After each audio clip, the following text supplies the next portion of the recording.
Bonjour Dominique Moisy. Bonjour. Vous êtes politologue, vous êtes spécialiste des relations internationales et vous êtes conseiller spécial à l'Institut Montaigne pour les relations internationales. Vous connaissez bien le Moyen-Orient. Alors Donald Trump a lâché ses alliés kurdes qui se retrouvent face à l'armée turque. Comment est-ce que ce deal qu'il a passé avec le président Erdogan de Turquie a été vu au Moyen-Orient par ses autres alliés? Est-ce qu'ils ont peur aujourd'hui?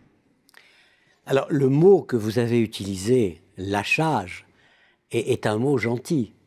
Au Moyen-Orient, le mot qu'on utiliserait plus naturellement est celui de trahison.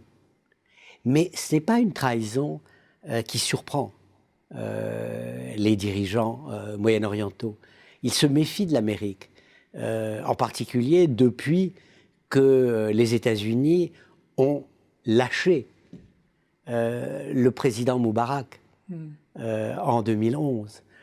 Et aujourd'hui, ils ont le sentiment qu'ils doivent exister sans l'Amérique, sans la protection américaine, à plus ou moins long terme.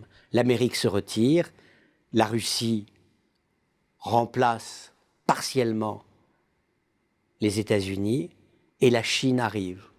Donc je crois que ce qui m'a frappé dans mon dernier voyage au Moyen-Orient, c'était l'idée de l'inéluctabilité du départ américain, du côté temporaire, provisoire de l'arrivée des Russes, mais du côté encore plus sérieux, lourd, de l'arrivée des Chinois. Qu'est-ce que ça veut dire pour le Moyen-Orient vivre à l'heure de la Chine, sinon demain, tout du moins après-demain? Alors, en même temps, on imagine mal ces pays qui ont toujours été sous le parapluie américain se protéger seuls. Est-ce que c'est possible pour eux d'envisager d'abord d'assumer eux-mêmes leur propre défense, par exemple? Alors, tout dépend des pays. Il y a les pays, d'abord, qui ont les moyens d'assumer leur défense en achetant sans compter. L'Arabie Saoudite fait partie de cela, le Qatar, mais c'est tout petit, donc il a besoin quand même d'alliés. En fait, le départ des États-Unis programmé renforce le jeu des alliances. Le Moyen-Orient, en ce début de XXIe siècle, c'est l'Europe à la fin du XIXe siècle. Ça s'est mal terminé. Ça peut mal se finir, alors. Ça s'est mal terminé.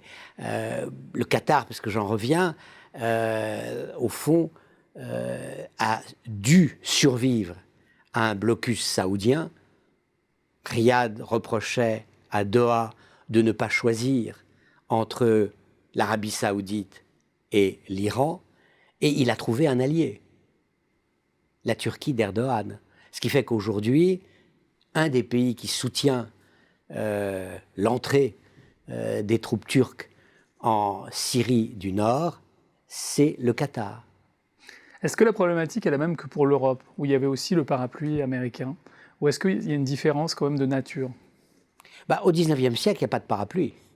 Donc on est dans la situation du XIXe siècle où il n'y a plus vraiment de parapluie. Et c'est un jeu beaucoup plus inquiétant parce que ces alliances qui sont flexibles, qui peuvent bouger, ne sont plus limitées par une grande puissance extérieure qui jouait les rôles de médiateur, de gendarme, les États-Unis. Alors il ne faut pas non plus enterrer les États-Unis sur le plan militaire.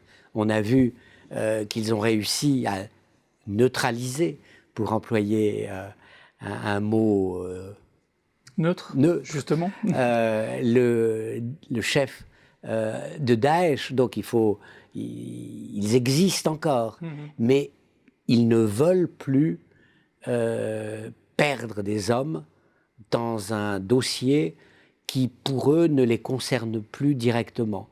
Pour des raisons énergétiques, ils sont de plus en plus indépendants, autonomes. Pour des raisons stratégiques, ce qui les concerne, c'est l'Asie, la Chine, et plus le Moyen-Orient. Alors, est-ce que la puissance du dollar, du coup, va être remise en question à terme? Parce que s'il n'y a plus de puissance militaire derrière cette puissance monétaire, est-ce que cette région a intérêt, définitivement, à garder le dollar? Pour le moment, il n'y a pas encore d'alternative au dollar. Et un des points qui m'a frappé, c'est que on n'a jamais parlé d'Europe au Moyen-Orient. L'Europe n'existe plus. Elle a été la grande puissance coloniale. Les Anglais ne se sont retirés qu'à la fin des années 1960. C'est à ce moment-là qu'ils passent le relais aux États-Unis. Mais aujourd'hui, on n'attend rien de l'Europe, sauf la culture et quand même l'économie. Et ça veut dire que le scénario de surprise, ça serait que l'Europe se remette à exister. Vous y croyez, cette possibilité? C'est le monde tel qu'il devrait être, selon Corneille. Ça n'est pas nécessairement le monde tel qu'il est, selon Racine. Merci beaucoup, Monique Moïsi, d'être venu nous parler du Moyen-Orient compliqué aujourd'hui. Merci.